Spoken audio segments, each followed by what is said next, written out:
से हम शुरू करने जा रहे हैं क्या, रिलेटिव मोशन। तो रिलेटिव मोशन की आज हमारी क्लास है। रिलेटिव मोशन कई लोगों को बहुत डिफिकल्ट लगता है, कई लोगों को लगता है कि यार बच्चों वाली चीज है।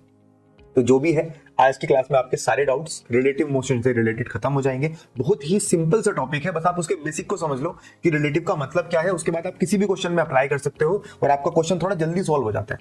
अगर किसी क्वेश्चन में दो या दो से ज्यादा चीजें एक साथ मोशन कर रही है तो हमें समझ नहीं आता कि यार इसको कैसे डील करो। किसी क्वेश्चन में एक ही चीज मोशन कर रही है तो बड़े आराम से समझ में आता है, बट जब एक ही क्वेश्चन में दो या दो से ज्यादा चीजें मोशन कर रही है, एक इधर जा रहा है दूसरा उधर जा रहा है, एक के रिलेटिव कोई बात कर रहा है, तो शायद थोड़ी सी प्रॉब्लम आती है। तो उसके लिए ये वाला टॉपिक आपको समझना इंपॉर्टेंट है, ठीक है। तो चलिए सर हेडिंग डालते हैं आज का हमारा टॉपिक, जिसका नाम है रिलेटिव मोशन। Relative motion. सबसे पहली ये बात कि सर रिलेटिव मोशन होता क्या है और ये पढ़ाया क्यों जाता है, इसका फायदा क्या है, इसका नुकसान क्या है, क्या होता है रिलेटिव मोशन। तो बेटा जब भी कोई मोशन करता है, जैसे कि मैं अभी कहने के लिए आप लोग मुझे देख रहे हैं, जैसे मैं चुपचाप खड़ा हूं तो आप कहोगे कि सर मैं रेस्ट पे हूं, बट हो सकता है कि जो पूरी अर्थ को बाहर से ऑब्जर्व कर रहा हूं, अर्थ मोशन में है, अर्थ के ऊपर मैं खड़ा हूं, तो मैं उसके हिसाब से मोशन में हूं। मतलब एक्चुअल में मैं ना तो रेस्ट पे ही कह सकता अपने आप को और ना मैं ये कह सकता कि मैं मोशन में हूं। मैं ना तो एब्सोल्यूट रेस्ट में हूं, मैं ना एब्सोल्यूट मोशन में हूं। किसी के लिए मैं रेस्ट पे हूं और किसी के लिए मैं मोशन में हूं। मतलब सिर्फ ऑब्जेक्ट मैटर नहीं करता, देखने वाला भी मैटर करता है कि उस ऑब्जेक्ट को ऑब्जर्व कौन कर रहा है। तो यहां पे रिलेटिव मोशन में आप ऑब्जर्वर और ऑब्जेक्ट दोनों को डील करते हो।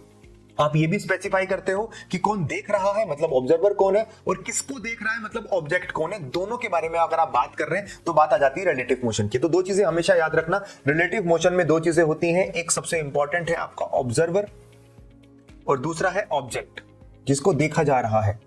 ठीक है सर, ये है आपका रिलेटिव मोशन का बेसिक। ऑब्जर्वर कौन हो सकता है, ऑब्जर्वर किसी को भी माना जा सकता है। अगर दो चीजें एक साथ मोशन कर रही हैं, उन दोनों में से एक को ऑब्जर्वर मान लो, दूसरे के ऑब्जेक्ट मान लो, कोई फर्क नहीं पड़ता। ऑब्जर्वर रेस्ट पे भी हो सकता है, ऑब्जर्वर मोशन में भी हो सकता है, ऑब्जर्वर एक्सेलरेट भी कर सकता है। मतलब ऐसा कुछ फिक्स नहीं है कि ऑब्जर्वर रेस्ट पे रहेगा, ऑब्जर्वर कैसा भी हो सकता है। ओके बच्चा पार्टी, चले आगे।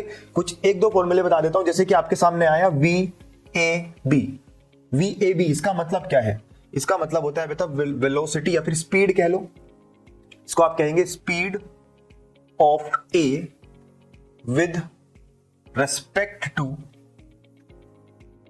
बी। जहां भी आपको लिखा मिलेगा VAB, उसका मतलब है velocity of A with respect to B. अब जिसके रेस्पेक्ट में है वो हुआ आपका ऑब्जर्वर, ये है आपका ऑब्जर्वर, और जिसके लिए हो रहा है, जिसकी स्पीड कैलकुलेट कर रहे हो, वो है आपका ऑब्जेक्ट।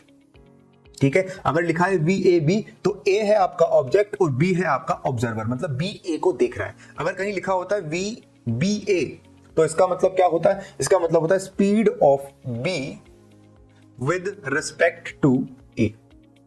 मतलब ये हो जाता आपका ऑब्जर्वर और ये हो जाता आपका ऑब्जेक्ट।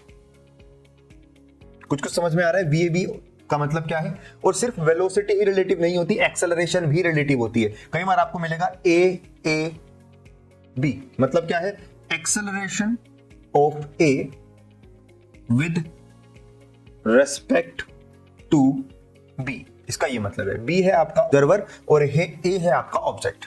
सर इसका फॉर्मूला क्या है, कैसे करेंगे सोल्व, जल्दी से वो भी बता देता हूं। मान लेते हैं आपके सामने दो चीजें हैं, ये है आपका एक ए ऑब्जेक्ट और ये है आपका कोई बी ऑब्जेक्ट। दोनों मोशन कर रहे हैं, कितना, इसकी स्पीड मान लो v और इसकी स्पीड मान लो v। इसको VA बोल रहे हैं और इसको VB बोल रहे हैं। ऐसा सा डायग्राम बनाया और आपसे पूछा velocity of A with respect to B। आपसे क्या पूछा, velocity of A with respect to B। Vector form की बात कर रहा हूं तो इसको हमेशा लिखा जाता है बेटा VA minus VB, VA minus VB। ये इसका जनरल फॉर्मूला है। और यहाँ पे VA और VB डायरेक्शन के साथ लेके जाएंगे। अगर डायरेक्शन ईस्ट की तरफ है तो दोनों का वैल्यू चुपचाप पॉजिटिव पुट कर देना इस फॉर्मूले में। अगर दोनों में से एक भी नेगेटिव हो गया होता तो यहाँ पे जो वैल्यू पुट करोगे वो नेगेटिव में पुट करोगे। एक एग्जांपल से मैं आपको बताता हूँ। ये एक ऑब्जेक्ट है A, ये इधर जा रहा है 4 मीटर पर सेकेंड से, और ये एक दूसरा ऑब्जेक्ट है B, ये इधर जा रहा है 6 मीटर पर सेकेंड से। आपसे पूछा velocity of A with respect to B, ये पूछा आपसे, तो आप क्या लिखेंगे। हाँ जी, बहुत ही बच्चों वाला क्वेश्चन, क्या लिखोगे आप।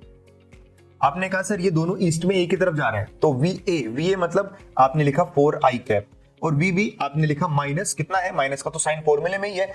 VB कितना है, 6i कैप, तो आपका आंसर कितना आया, -2i कैप।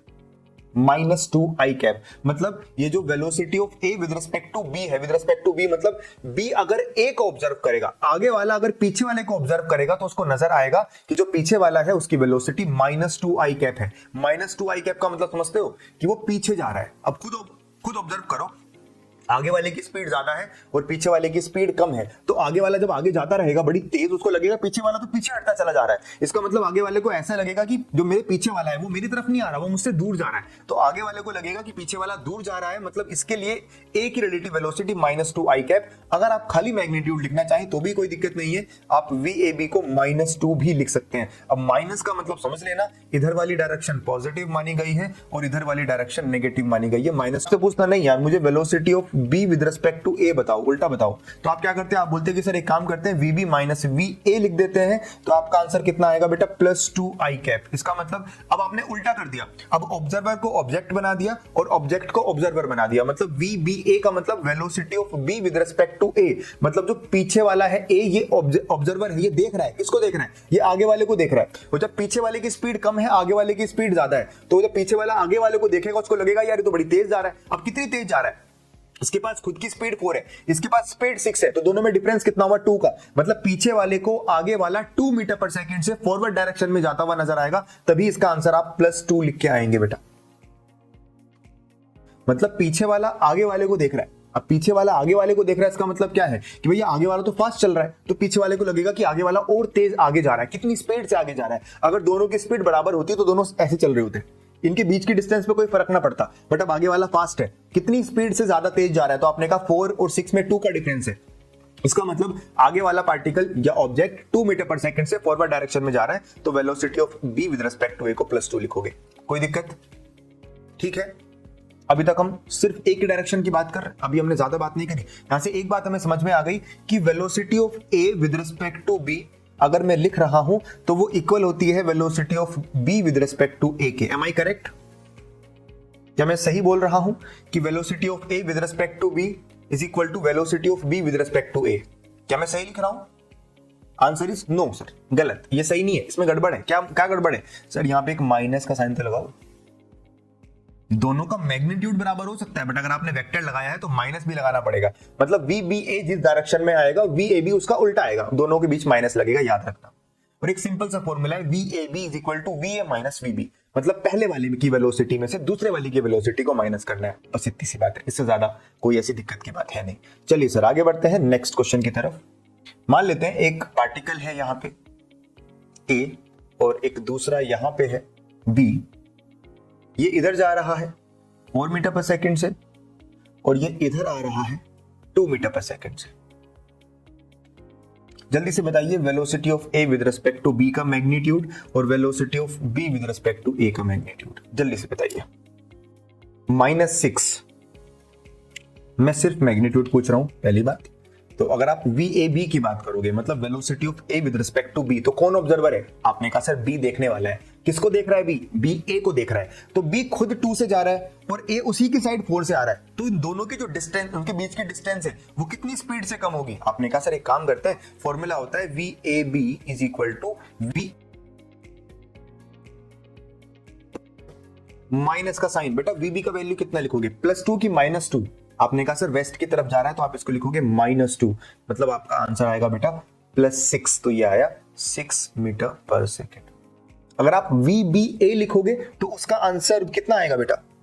वी बी ए, तो आप लिखेंगे सर, लिखते हैं V B minus V A. V B का वैल्यू कितना है? आपने कहा सर -2 है, माइनस वी ए का वैल्यू कितना है? आपने कहा सर +4 है, +4। ओके, आंसर कितना है बेटा?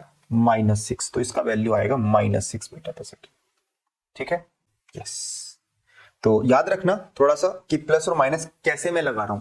ईस्ट वाले को पॉजिटिव ले रहा हूं, वेस्ट वाले को नेगेटिव ले रहा हूं। तो अगर एक वेस्ट की तरफ आ रहा है तो उस पे आपने माइनस लगाना पड़ेगा, तो आपने इस वाले पे -2 लगाया, मतलब वेलोसिटी ऑफ ए को आपने +4 लिया है और वेलोसिटी ऑफ बी को आपने -2 लिया है, दैट्स इट। अगर आप आई जे के से नहीं सॉल्व करना चाहते तो आप ऐसे भी सॉल्व कर सकते हैं, बट याद रखना वी ए बी निकाल रहे हो कि वी बी ए पहले वाले में से दूसरे वाले को माइनस करना है। ठीक है, एक का आंसर आया +6, एक का आंसर आया -6। ओके सर, ठीक है, आगे चलते हैं। रुको रुको रुको रुको, देख लिया पूरा वीडियो? सब समझ आया? नहीं आया तो कमेंट्स में लिखो कि नहीं समझ आया, और क्या समझ नहीं आया वो बताओ, और अगर समझ में आ गया है तो भी कमेंट्स में लिखो। क्या लिखना है? थैंक यू सर, समझ आ गया है, ताकि मैं अगली वीडियो जल्दी से जल्दी डालूँ। ओके, चलो फिर मिलते हैं। Bye bye, take care.